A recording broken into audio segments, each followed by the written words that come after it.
everyone, my name is Amy May Dolan and you're very welcome to my channel. Now if you've never been here before, you are very welcome. I'm Amy May, I'm 23 years old, I'm from County Tyrone in Northern Ireland. I have been so lucky to be a principal dancer in Riverdance. I've performed for audiences as big as 90,000 people in Croke Park. I was the principal dancer in the filmed 25th anniversary gala performance of Riverdance, and I featured in a documentary called Born to Riverdance. Outside of my life in Riverdance, which is my passion and my love, I am just a really kind of enthusiastic person who loves life. I'm very into health, fitness, food, fashion, mindset a lot, of course dance. I love yoga, I love Pilates, I love my siblings, I love my family. And I love to create content on YouTube, Instagram, TikTok, you name it. I love to challenge myself and create new things.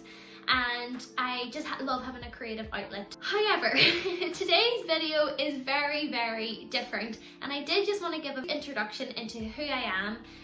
As for some of you, this might be your first time on my channel, because I suppose if you've clicked into this video, it's because you have endometriosis, you think you might have endometriosis, you've heard about endometriosis, or perhaps it's because you just know me and you're curious to find out what this is all about. Basically, today is the last day of March.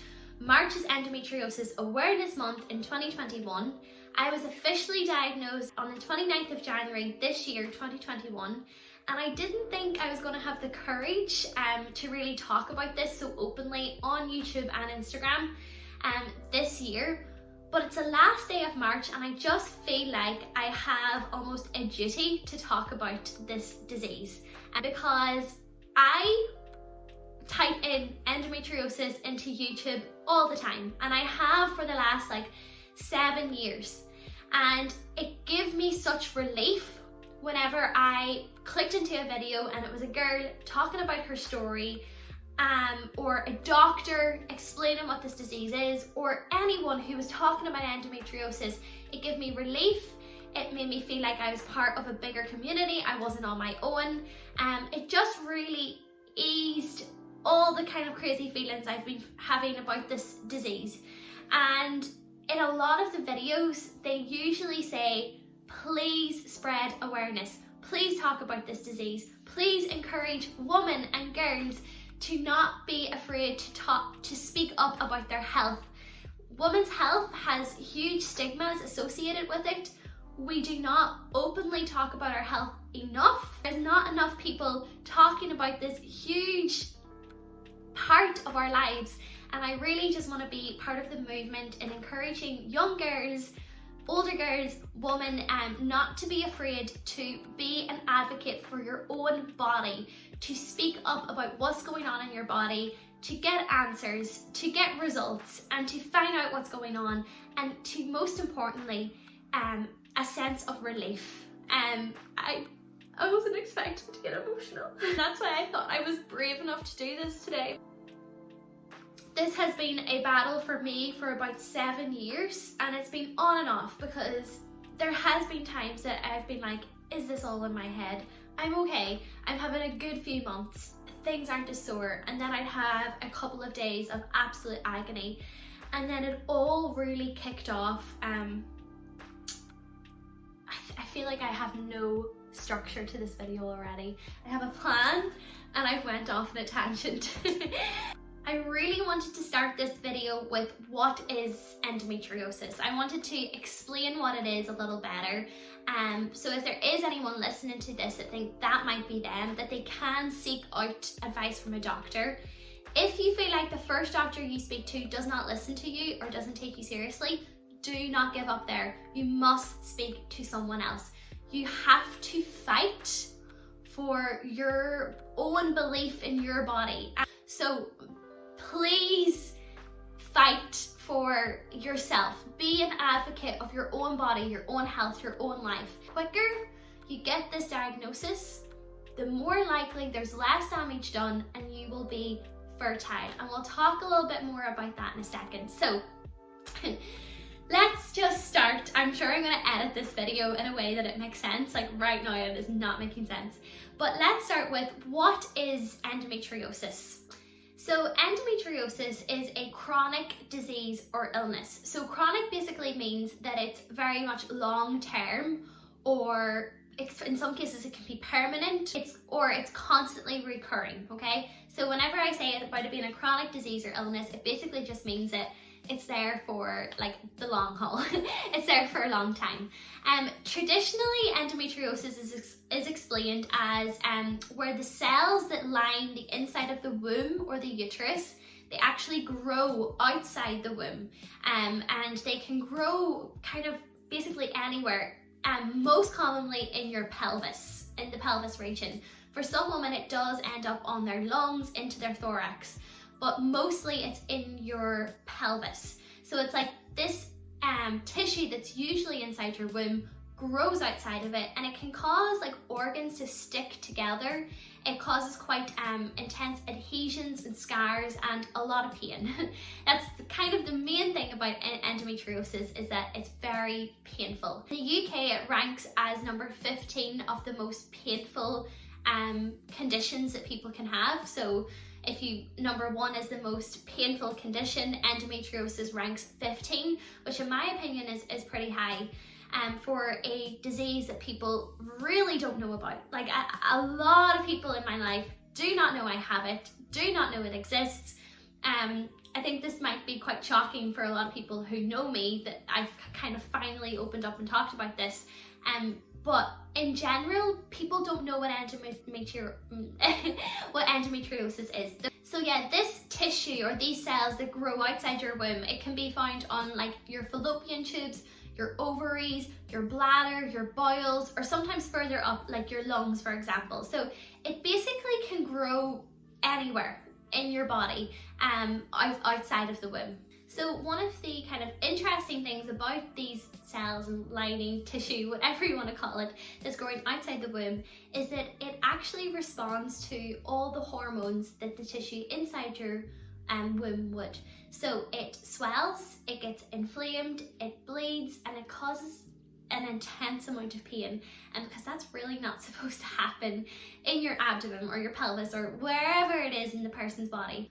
It takes on average 8 years to get a diagnosis. So that's 8 years of a woman or a girl going to the doctor and kind of like begging someone to listen to her and understand that her symptoms are intense, they are real, they are not normal. A lot of the time you are told that's normal. You know, every girl goes through that, every woman experiences that. Get on with it type of thing. And for me that was so tough, because it was stopping me speaking to anyone about it, because then I was doubting my strength. Then I was like, am I a weak person? Like, do I feel pain more than my colleagues or my friends, or what is going on? Like, it's a very constant mental battle in your own head of like, is this in my head? Is this pain normal? Do people be bent over in two, or have I got a heightened sensitivity to pain? I always thought I had a pretty strong pain threshold. Like, I've danced on broken feet, and then sometimes people are like, but that's normal, and you're kind of like, is it?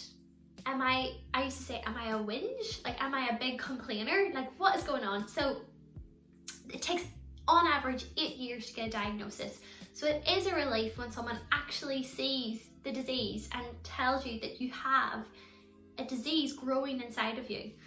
1 in 10 women have endometriosis. 1 in 10, that's huge. That's one of the main reasons I've decided to be open about it, is because, you know, on Instagram I have about 24k followers, 80% of which are female. That's a lot of people who potentially have endometriosis and don't know. And the quicker you're diagnosed, the better outcome. Of course, you know, early diagnosis is important. Awareness is important. 1 in 10 women. It's also the second most common gynaecological condition in the UK, for example. So it's very real, it's very prominent, it is out there. This is Endometriosis Awareness Month. There is girls who are living with endometriosis, they do not know it yet. There are women who are living with endometriosis that do not know it yet, and they need to be diagnosed and they need to be helped, because, you know, if it grows so much in your body, you can end up with really quite severe bowel problems, bladder problems. You can be infertile. Awareness and early diagnosis is key. So what are the symptoms of endometriosis? Like, how at 18 did I know I had endometriosis without being fully diagnosed until I was 23? So the symptoms are, most importantly, this kind of intense pain. It's really, really difficult to explain. I've tried to explain it whilst practicing for this video, but basically the best way I can describe when it gets really, really bad is like someone's like stabbing you with a knife, or someone's inside your body like scratching your tummy. The cramps that I experience, and this is the thing, every woman is very different. You know, her symptoms are extremely different. Some people, they're similar, but the cramps that I would experience would just have me bent over. Like, if you would know that I was having a bad outbreak or a bad flare-up whenever I was kind of bent in two. That was when it was just really, really intense. The cramps, the pain. I kind of always described it like somebody was grabbing my organs and just like twisting them inside my body. It was like this unrelenting kind of twisting feeling. So it's really intense, and that's how I describe it. Someone else might describe it very differently. But the main kind of symptom that most people present with is that pain. That happens every so often. There's been about 3 really intense episodes in my life where, according to the doctor, could have been cysts, ovarian cysts that burst, or something happened inside there that was just too intense for my body. But this one occurred when I was about 18, so this must have been why I took myself to the GP again when I was 18. And I was driving myself home from a dancing class in Belfast, and this pain just started to like completely take over my body. Whenever it hits, it takes your breath away. It's very instant. So one minute I'm like driving, listening to music, it's okay. The next minute I'm like, oh my gosh, what is happening? Are my appendix, is my appendix? Does that make sense? Is my appendix about to burst? Like, I got home and I just remember like falling through the door, and like the thing that gave me most relief was lying on the flat floor. So just like lying down flat, and for some reason that helped with the cramps or the sensations, whatever was going on. And you just kind of pass out with exhaustion from the pain. That's what usually happens to me. I just like, the pain gets so intense that I fall into like a deep sleep, which is good because another symptom of endometriosis is insomnia. And I took painkillers, and I took more painkillers, and it really wasn't leaving my body, and I think I missed a couple of days of school, and then all of a sudden it was gone and I was feeling better. And at 18, like, you do have this idea of like, you know, you take the good days when they come, like you forget about the bad days, like you get on with it and you're going and you've all these ambitions. And I was doing my A-levels, and I was trying to get 3 A's to get into study medicine. And I also was trying to win a World Championships. If I'm being honest, I wanted to win a World Championships. And I also had ideas in the back of my head of hopefully getting into river dance someday. So I was a really busy, really active 18-year-old, but I did take myself to the doctor. Those episodes happened a lot. They happened many times being part of the show. I remember coming off stage at the Gaiety Theatre, and in between dances, lying down flat on the floor, thinking to myself, okay, how am I going to do this? You can do this, get back up, get on stage, you know, you can do it. And this is the thing, you really can do it. It's painful and it's sore and it's exhausting, but it's possible. But the thing, apart from that, the pain and the cramps, the most annoying symptom for me is the bloating. The absolute intense bloating. I'll probably insert photos if I have them, where you just look like you're pregnant. Like, that's the way it is. You just look like you're a few months pregnant. The bloating is very sore. The fatigue, the chronic fatigue, and this kind of like, but the tiredness for me was really tough because I've always been such a bubbly, energetic, like not let anything stop me from working hard and reaching my goals. And little small tasks, I've been doing them, and then I would like crash with exhaustion. So there is this sense of fatigue. There's problems going to the toilet, which has been a huge problem for me. Nausea is another symptom, which I would get quite often, but it's not a symptom I have every day.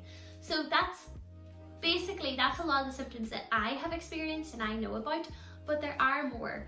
And then for a lot of women, which is an extreme kind of harsh reality of this disease, is infertility. Now, I am very lucky that I was diagnosed quickly enough, and where my disease grew in my body has not impacted my fertility. This disease will grow back and I will need more surgeries in my life, but that was a very big relief for me. Whenever I woke up from my operation and they told me that I had endometriosis, the first thing I said was, what about babies? I think because I was like quite drugged up in all the kind of the anesthetic and everything, all the medication, and they said, no, your fertility will be okay. So it was kind of like in that moment there was a relief. There's relief of the diagnosis. There's a relief that my fertility is okay. I won't get into them, but basically one organ in particular, since my operation, hasn't been functioning normally. This is during a pandemic when I can be at home, and it's going to be fixed before, well, this is me telling myself, I'm trying to be optimistic. It will be fixed before I go back on tour. I am now trying to dance every day so that I'm fit and ready for tour. So to summarize, some of the main symptoms are, of course, cramps, pain, chronic pain, digestive issues, insomnia, brain fog, tiredness, probably due to the insomnia, and bloating, which I now know is called endobelly, or people have called it that, endobelly, but this kind of extreme bloating. So those are the main symptoms. So is there a cure for endometriosis? There's actually not. So there's no kind of like absolute cure that it's gone and it's never coming back. That doesn't exist.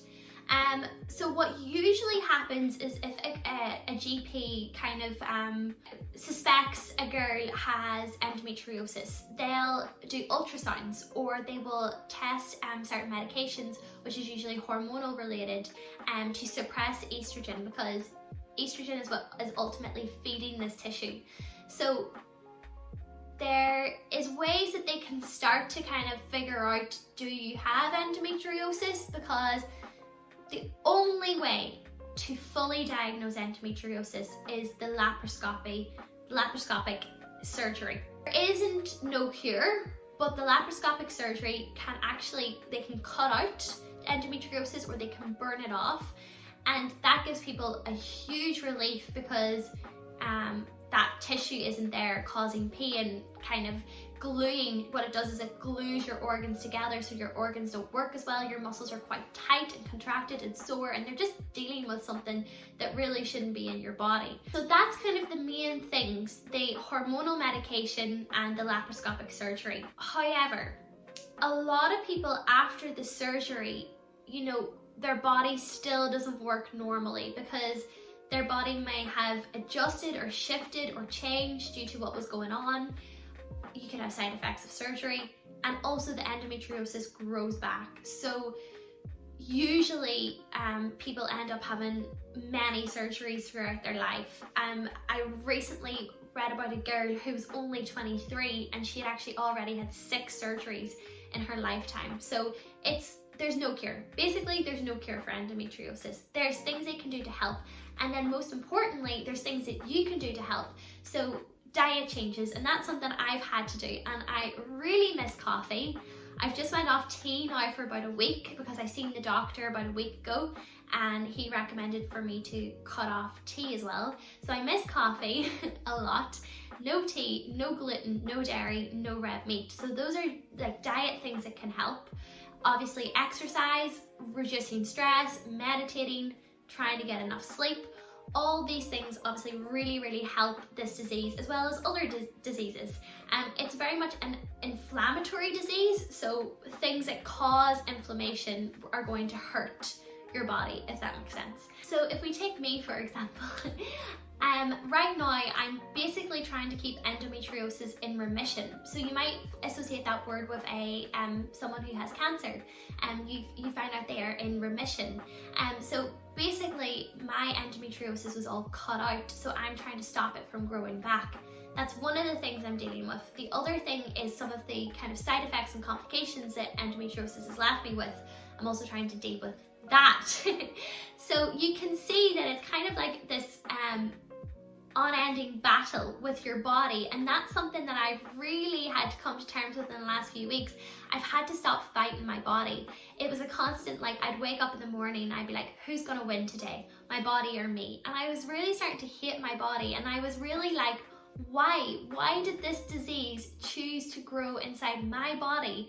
Like, I have really looked after my body, and like, well, I think I was really good to my body, and so it's like, why has this chosen to grow inside me? And then I've realized that it has to not be a battle with my body anymore. It's not the idea that who's going to win today, Amy May or her body, who's going to get more work done today. Like, I'd wake up in the morning and be like, I really want to be productive today. I have to beat how my body's going to feel. And that's just not the way it's supposed to be at all. It's not supposed to be a constant battle. So that's something that I feel like in the last week, possibly only, that I'm starting to be like, okay, we are a team, we can do this. I don't hate my body, it's incredible. It's accomplished some absolutely incredible, sensational things that as a little girl I never dreamed that my mind or my body would achieve. Let's empower each other to be advocates of our bodies and to look after ourselves, but also look after this society of women. I think which has been amazing for me over the last, especially this last month, the amount of people who have chose to talk about endometriosis. For example, there's been a couple of celebrities this year, Chrissy Teigen, Mandy Moore, Olivia Culpo, name three, that were just willing to actually just say, like, I have endometriosis and I'm undergoing surgery for it. And I think it's just that courage and that braveness to talk about their condition, be open about it, to help other women. And that's really just what I'm trying to do here today. And this video is about nothing other than, yes, just trying to be a little bit more real. I find like Instagram and social media in general can be quite perfect. And I do have this desire to be more open, more real, more honest. And also the fact that whenever I was 16, if there was someone I knew had posted about it on Instagram or said, I have endometriosis, these are my symptoms, you need to talk to a doctor, it would have helped me a lot. It would have saved me a lot of years of stress, pain. So I'm just trying to shorten the diagnosis for other girls and women. And I'm just trying to open the conversation a little bit more, if I can at all, about women's health and endometriosis in particular. And this is the main goal of this video. Okay, so before we finish up, basically this video could be so long. I'll just kind of briefly describe my journey a little bit better, because we kind of went in and out of it in this video. But my journey really did begin when I was about 16, 17. That's when I first went to the doctor. The reason I went was because I had pain. Like, I had pain and cramps and bloating, and none of my friends were talking about that kind of stuff. So I kind of was like, is this normal? And I just said, I'm just gonna go to the doctor. So without really even discussing it that much with my mum, I kind of just asked her to help me book an appointment or whatever, and I went to the doctor. And I can't remember the first doctor I seen, but I've seen, throughout my endometriosis journey, I've seen a different array of GPs. And I think the first time it was pretty much said to me that, oh, it's quite normal, you'll be okay, like, you're young, like, you'll get used to it, type of thing. And then I went again whenever I was 18, because I had a couple of really bad episodes, a couple of really big flare-ups. You know, as a dancer, this was very inconvenient. I mean, for anyone it's very inconvenient, but especially that bloatedness. Like, I remember trying to get into a dancing costume, and these costumes are made to fit your body, and just being like like trying my best to suck in everything I could, but you know when you're bloated, that's not really how it works. And just like then when I wore tight clothing, it made the bloating worse, which actually does happen if you kind of compress the bloating, it makes it a lot worse. So at 18 I went to the doctor, and I think I went maybe a couple of times when I was 18, and one of the times was a really lovely female GP who said, you possibly have endometriosis, but it's like a real battle to kind of get diagnosed. But she did send me for an ultrasound. So she kind of really listened to me about the pain. So she sent me for an ultrasound, and all I really remember from that ultrasound was someone saying, oh, your womb is tilted, or your womb sits funny, or it's a weird size, something like that. And I remember just being like, oh, what do they mean? Like my womb? Like, oh, like I really want to have children when I'm older. And like at 18, that's kind of a real scary thing to hear. But I think my ultrasound was literally like a week before I left to go to China for my first ever tour with Riverdance. So I was on medication when I went on that tour, and my life was extremely exciting. Like I really threw myself into Riverdance. I wanted to be a part of the show. I wanted to get better and better and better within the show. Like I loved it. I just felt like my life was just only beginning. Like I felt like this was totally where I belonged. So I had problems there, but I think with everything that was going on, I think I was just so within the moment, and I do think I was getting a lot of relief from the medication she had prescribed me, and I was taking it every day and I was on top of it, and it was working quite well. And before I went on my second tour with Riverdance, which was going to be in America, I went back to the doctor again. Nothing more we can do for you. You've got to just stay on that medication. Get on with it, type of thing. And what I will say is that there was months that it wasn't as bad, and there was months when it was really, really bad. So it kind of went up and down and up and down, and it could be really, really, really bad for like 6 months, and then it could be really good for 4 months. A really quite extreme episode on my China tour with Heartbeat of Home, which was in 2019. And on that tour, what I totally relate to that tour is bloating. Constant bloating, and off dairy. And I took myself off dairy because I was starting to like research what is endometriosis, what helps, and coming off dairy really helped my skin. So I came home from that China tour and I went back to the doctor, and they, again, same thing, like we can refer you on. So yes, they did refer me on to gynecology at that point, I think, but the waiting list is really, really long. So then I left it a while. Fast forward to 2020 and a lot of stuff happened in 2020, of course. September came and I was really quite ill. Like the bloating was intense. It was causing really bad digestive problems. It was causing extreme nausea.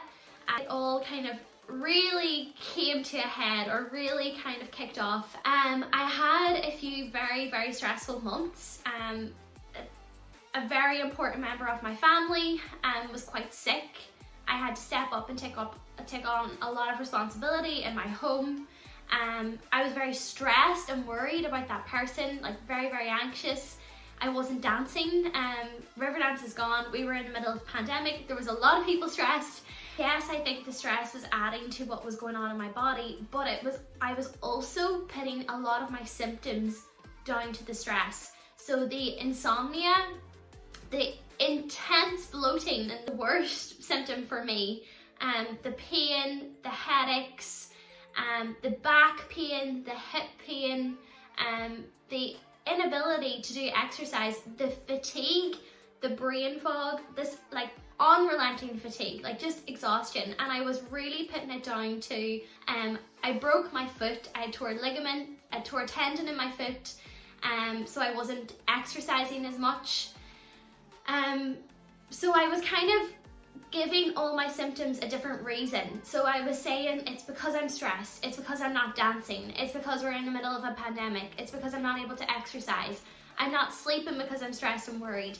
I was really just like writing everything off, which is what I'm trying to raise awareness about, is that, you know, if there's something going on with your body, you have to like ask yourself, how am I feeling? Am I feeling okay? I threw up a couple of times, or I was sick. I vomited a few times, and I had 2 really bad flare-ups where I was lying on the bathroom floor, or I would wake up and the pain would just start to come, and I would just be feeling so sore. Explaining what was going on, just be like, I have to go to bed. Coming into bed and not being able to settle, rolling about, the pain in my back and my hips was just very extreme. I was like lying on the bathroom floor because I just always felt like I was going to be sick, so I was just waiting to be sick, and the coldness of the bathroom floor for some reason just kind of helped the pain. And like I would be like screaming in pain, like take my breath away. Like my dad, I think at one point had said to my mum, like, I think maybe it's like screaming down there. Like I was crying, screaming, really intense. I rang the doctor and they referred me on to gynaecology. I met with a consultant. He is an incredible man. He's so lovely. And he basically asked me these really quite good questions, I would say. They were the questions that I wanted someone to ask me. Oh my goodness, like he believes me. He knows what I'm talking about. I think he thinks I have endometriosis. Am I going to find out? So he actually done an exam that day where he was able to put a scan and see what he called at the time was like a growth on my ovaries. And that really quite scared me. Like your head goes to the worst place. You're like, do I have ovarian cancer, which is a really rare and quite severe cancer? And you know, he kind of was like, we just have to get that out. Like the growth on your ovary has to come out. After the scan, I said, so you think I have endometriosis? And he said, well, I don't know. The only way to know is if we do surgery. And he says, luckily for you, you have a growth that must be removed. So therefore we can find out if you have endometriosis. So this is 6 years after I first went to a doctor with symptoms. 6 years before they're like, we'll find out if you have endometriosis. So he basically set a date for my surgery.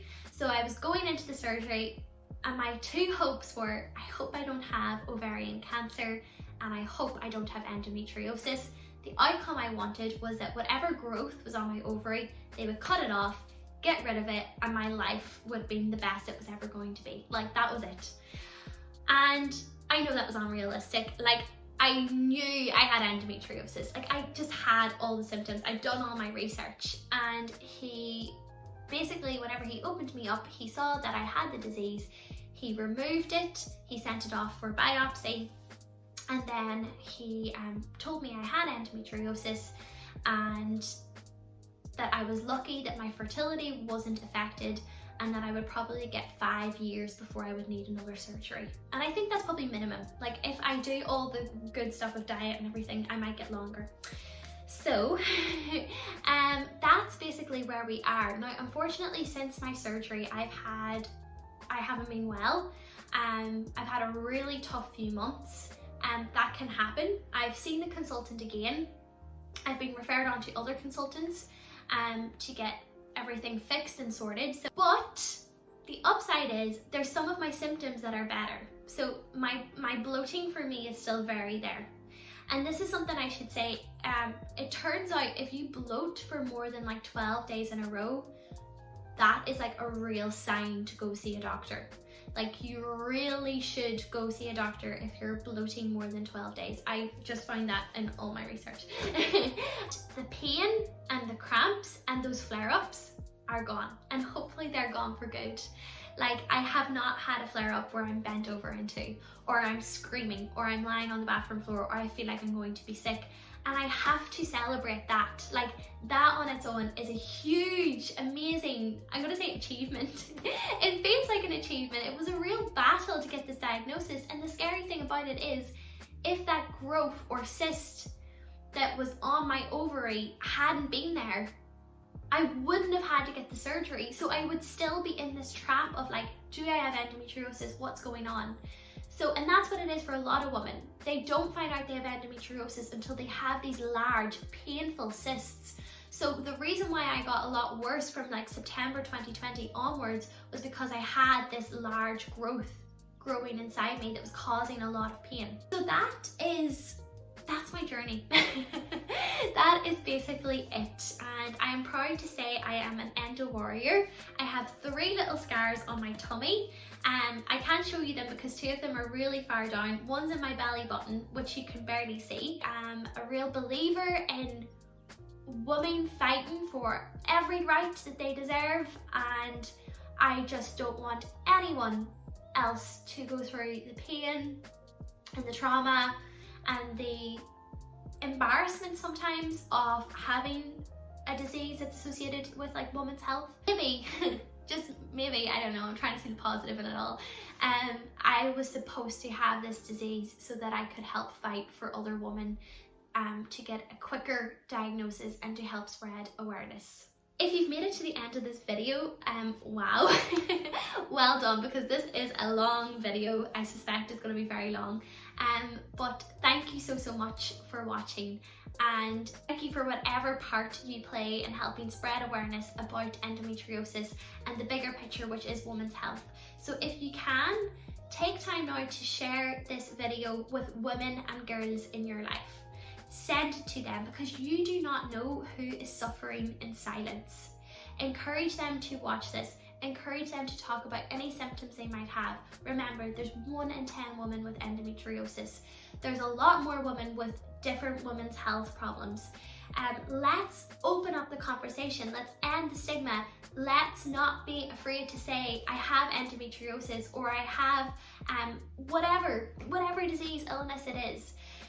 We must encourage people to be fully themselves. I'm going to do a question and answer box on my Instagram whenever this video goes live. And let's just really commit now to being, if it's only 5 people who watch this video, let's be the 5 or 6 people who decide to help someone, maybe one person, and let's make it possible. Okay, thank you so much for watching. If you're new to my channel, be sure to subscribe, like this video. It obviously really helps my channel, and it will help spread this video to help other women and help young girls. That's the main goal here. I'm going to link lots of different things in the description that help me with my endometriosis, different accounts, bloggers, websites, charities. It's going to be all there. There's nothing really more to say, and thank you so much for listening to my story. Bye!